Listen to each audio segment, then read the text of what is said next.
Hello everyone, TMMgamer here, and today I have the pleasure of bringing you another one of my FIFA 14 tutorials. Now this tutorial will be my first FIFA 14 team tutorial, and as you can see from the screen, today I'm going to be talking you through playing as Arsenal. Now the Arsenal team that I've chosen plays in their default 4-2-3-1 formation, and it is set up with Szczesny in goal, Sanya, Mertesacker, Koscielny and Gibbs the back four, Arteta and Ramsey as the two central midfielders, Theo Walcott on the right, Cazorla on the left, Ozil in central attacking midfield, and then Olivier Giroud up front. And that's the 11 players, and I'm going to talk through a little bit of how to play with them and why I like Arsenal so much right here. So firstly, let's talk about why I've chosen a particular formation. 4-2-3-1 works so well with Arsenal because it complements their set of players very, very nicely. Arsenal have a decent amount of good defenders. You know, you've got a couple of choices at fullback if you want. For example, you could play Monreal instead of Gibbs on the left, or you could play Vermaelen at left back, or there's a few options. They have a huge number of talented midfielders. I mean, I've left players like Jack Wilshere out of this team, so they've got a lot of good midfield players, and they've only really got one talented striker. I mean, if you wanted, you could play a Walcott up front or possibly a Podolski, but for me, Giroud's their only real out-and-out striker, so that's why I wanted to go for the one up front. A lot of midfielders, so I wanted as many midfielders on the field as possible, and a good number of players at the back. If you did want to mix it up a little bit, what you could do is play a 3-5-2 with Arsenal, because you could bring Vermaelen into the side, drop both fullbacks, play the Podolski or Walcott up front, depending on whoever you wanted, and that would enable you to get Jack Wilshere into the team, or keep Ramsey in if you preferred Wilshere to begin with. So that is one potential option, but I really do think this is the best way to play with Arsenal. And the reason for that is, you know, they have a very, very good combination for a back four. So the two fullbacks, Bakary Sagna and Kieran Gibbs, they are both pretty mobile fullback. Sagna has high 70s pace, Kieran Gibbs has low 80s pace. They're pretty mobile fullbacks. They both have medium work rates too, so that means they'll get up the pitch in a solid way. They won't gung-ho charge upfield like a Dani Alves style fullback, but at the same time they'll also track back as well, so it offers you a nice balance at fullback. And the great thing is as well, Bakary Sagna is one of my favourite fullbacks in the game because he is so good in the air. I don't think people realise just how good Bakary Sagna is on the air in this game, but he has 88 jumping and 79 heading, and for a fullback to have those stats, it's really quite unusual. And you see a lot of people go for a pure crossing style in FIFA 14. You know, crossing is a very, very powerful technique, so having another player at the back that you can reliably count on to win headers is a big advantage, and that's one of the stats that I don't think many people realise about Arsenal. So definitely a good thing there. You're going forward, they've got decent crossing as well. Sagna, 73 crossing, that's perfectly manageable. You know, he's not going to be putting in David Beckham style swingers, but at the same time he's not going to flop very, very easy crosses either. So a nice reliable crosser on the right. And then on the left, you've got Kieran Gibbs with 81 crossing, which is even better than Bakary Sagna's rating. So two very, very good, balanced fullbacks that work well going forward and defensively. So that's the start of the good things about Arsenal. Their two centre-backs are also nice and solid. You've got Laurent Koscielny, you know, 82 rated, 90 jumping. That's a great rating for a centre-back to have that. Once again, headers very, very powerful. Having a centre-back who can reliably win headers, very important. But Koscielny's also very mobile. He's got 78 sprint speed. That is very, very high for a centre-back. You very rarely see centre-backs with pace over 70, and a prime example of that is Per Mertesacker, who I'm going to come on to in a little bit. So having a centre-back who can get around the field and be nice and solid defensively is very, very important. Koscielny certainly fills that niche. And the good thing about Laurent Koscielny is he complements the weaknesses of Per Mertesacker, because Per Mertesacker is the most immobile centre-back I think I've ever played with on FIFA. He has quite simply abysmal sprint speed and acceleration ratings. He has 29 acceleration and 38 sprint speed. For all intensive purposes, that is basically not moving. But the great thing about Per Mertesacker is he's a tank. You know, he has 91 heading, he has 89 strength, he has 86 interceptions as well. So you don't really suffer too much from his lack of pace because he tends to take good positions, and then you've got Koscielny acting as a little bit of a screen for him, and he just generally holds a good line and hoovers up a lot of the threats. So don't be put off too much by his low speed rating. the rest of his stats do help to make him a very, very competent centre-back indeed. One thing that I don't think people notice about Per Mertesacker, though, is that he has pretty atrocious jumping. He has a 28 jumping ratio. Now, fortunately, he's very, very tall, so that doesn't really come into play too much. But if you are up against a very, very powerful target man, you will notice that Per Mertesacker can lose quite a few headers, a lot more headers than you're expecting. But against your general run-of-the-mill centre-forward, Per Mertesacker will dominate him. So that's the back four. They're all very, very nice and solid. There's no real weakness there. They all have a great role to play, and they'll fit very, very nicely into Arsenal's style. So that's the back four. Let's move again upfield now into midfield. Now, the first player I'm going to talk about is Mikel Arteta.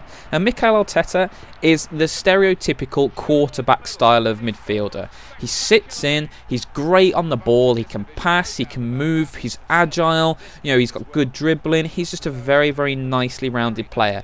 He also has 4-star weak foot. 4-star weak foot is a very, very important trait. You know, weak foot is something that's often overlooked by players when selecting a FIFA lineup. Having someone who's reliable on both feet makes him a lot more efficient. Because I'm going to talk about Mesut Ozil in a bit, but Mesut Ozil only has 2-star weak foot, and that can limit what you can do with him. Because if he's on his right foot, he's about half as effective as he is on his left. So you've really got to bear that in mind. So having a player like Arteta, who's very, very technically gifted and also competent on his right and left foot, it's a big deal. So that's something that's very, very useful. He has 3-star skill moves as well, so he can pull out a few nice tricks if that's something that you're looking for, but he can't pull out the more extravagant and flamboyant skill. So that's something to bear in mind. You know, don't try too many Rabanas or anything ridiculous with him, but if you want to do a few step overs, he can do that nicely for you. But in my opinion, the best thing about Mikel Arteta is his passing. I like to play the proper Arsenal style whenever I play with Arsenal. I like to pass and move, control the play, and try and work people in a nice manner. And you see, I think I have like 66, 65, somewhere around there % possession in this game. And I do basically what I'm doing right now. Try and knock the ball around. You know, I gave it away there, so that was a terrible example. But, you know, try and knock the ball around, keep control. A lot of your players are very, very good on the ball. And you really can dominate games as long as you are competent on it and you can, you know, seize space. And that's something that Arteta is very, very good at. He has 85 ball control. So whenever you're relying on a short passing strat, having players with good first touch is vital. Because if you know, nice little passing move and all of a sudden someone podges a touch, you've lost the ball and now you're under pressure. Not because you've done anything badly, but because a player has let you down. So having someone with 85 ball control is very, very useful. Arteta also has 84 vision, 85 long passing and 87 short passing. So when you tie that in with his 4-star weak foot, he can really contribute in a massive variety of ways to your attack. So very, very good player, someone I really enjoy playing with. And again, he has a medium work rate, so he will get forward, but equally he'll get back and hold as well. He's not just going to charge up, he'll hold quite a disciplined position for you, and he'll be a very, very nice player for you, no doubt. The next player I'm going to talk about is Aaron Ramsey. Now, Aaron Ramsey is a base 80 rated player in seasons, but under this current update, and I'm talking now on the 21st of November 2013, just in case you're watching this in a month or two's time, at the moment he is 83 rated, so he is a little bit better due to the season's update, but what I'm going to be talking about is just his base stats, so you can, you know, decide whether he goes up or down, whether he's the player for you.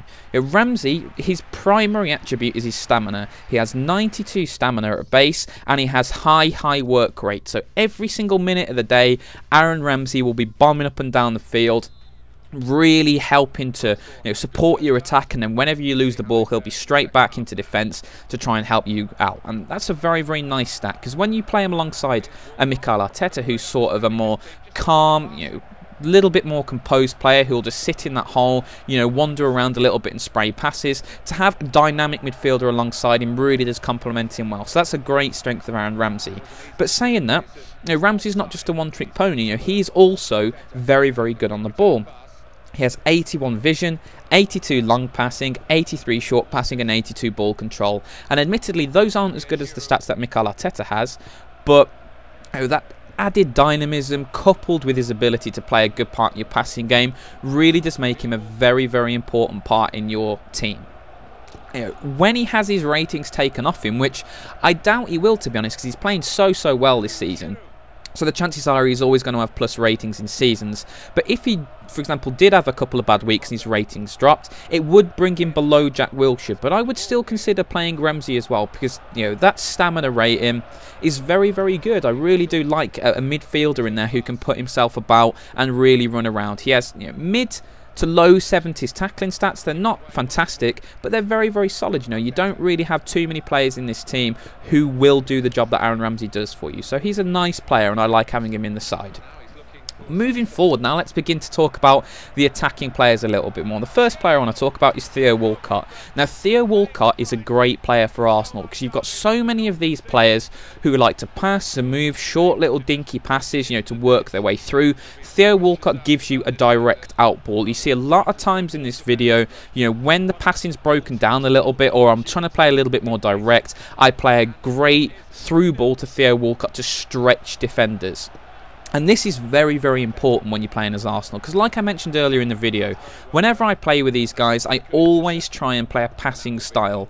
And what you often see some players do to respond to that is go high pressure a defence. They'll get right in your face, they'll try and pressure you, they'll throw midfielders forward, and it's very, very annoying to deal with.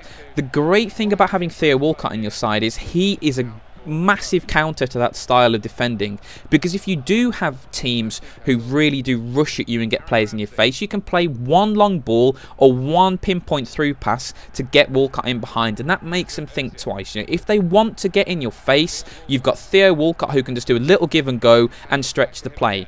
And then if they sit back, you've got all of these players in midfield who are good on the ball, and you can do short passing. So it really does leave your opponent in a quandary as to what to do.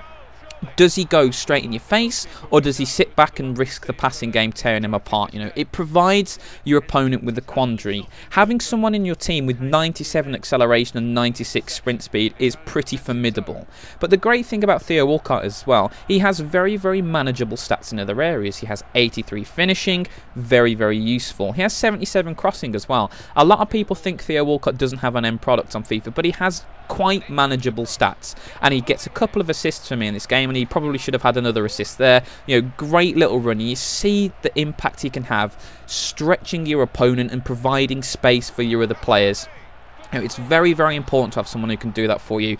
And he has medium work rate as well, so he's not a lazy player. You see some wingers who have low work rates, they'll bust a gut going forward and then they'll just stand there. Sometimes Theo Walcott will track back for you, and if not, you can manually micro him back, and having someone who can do that for you on the wing is very, very important.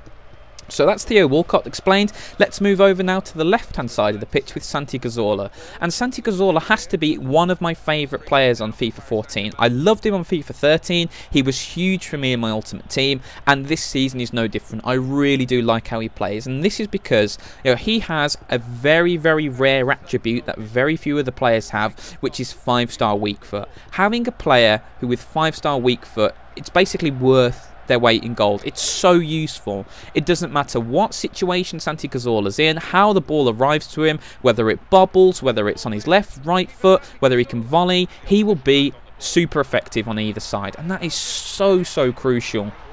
And the great thing is, because you're playing him on the left wing, it leaves your opponent's defenders in a quandary, because sometimes, for example, if you're playing against an Arjen Robben for Bayern Munich, Arjen Robben's a left-footed player. He's got a devilish left foot, so he's going to be trying to check inside if he's on the right. So what you normally try and do is stay inside him, force him wide, force him onto his right foot, and then try and make him do something great with his weaker foot.